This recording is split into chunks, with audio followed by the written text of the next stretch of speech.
ইসলামী bank news top 10।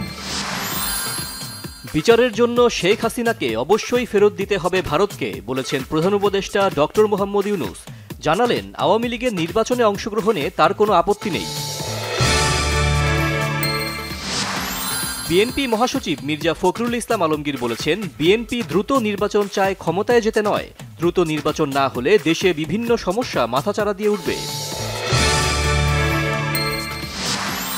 সরকারকে আন্দোলনকারীরা কিছুটা পেয়ে বসেছে, তবে সরকার যখন কঠোর হবে তখন কঠোর হবার মতোই হবে, হুঁশিয়ারি আইন উপদেষ্টা ডক্টর আসিফ নজরুলের। অর্থ উপদেষ্টা ডক্টর সালেহ উদ্দিন আহমেদ জানিয়েছেন, কোনো ব্যাংক বন্ধ করা হবে না, গ্রাহকদের আমানত সুরক্ষার উদ্যোগ নিচ্ছে সরকার।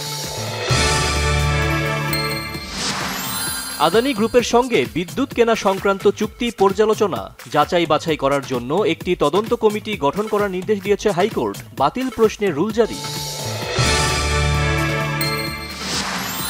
৮ দিনের রিমান্ডে সাবেক মন্ত্রী অ্যাডভোকেট কামরুল ইসলাম। গতরাতে রাজধানীর উত্তরা থেকে গ্রেফতার করা হয় আওয়ামী লীগের নেতাকে। তাবলিগ জামাতের একাংশের নেতা ভারতের মাওলানা সাদকে বিশ্ব ইজতেমায় আসার অনুমতি দেওয়ার দাবিতে কাকরাইলে অনুসারীদের বিক্ষোভ, প্রধান উপদেষ্টার কাছে স্মারকলিপি পেশ। টাঙ্গাইলের মধুপুরে মর্মান্তিক সড়ক দুর্ঘটনা, বাসের সাথে সংঘর্ষে পিকআপের ড্রাইভার হেলপার সহ 4 জন নিহত।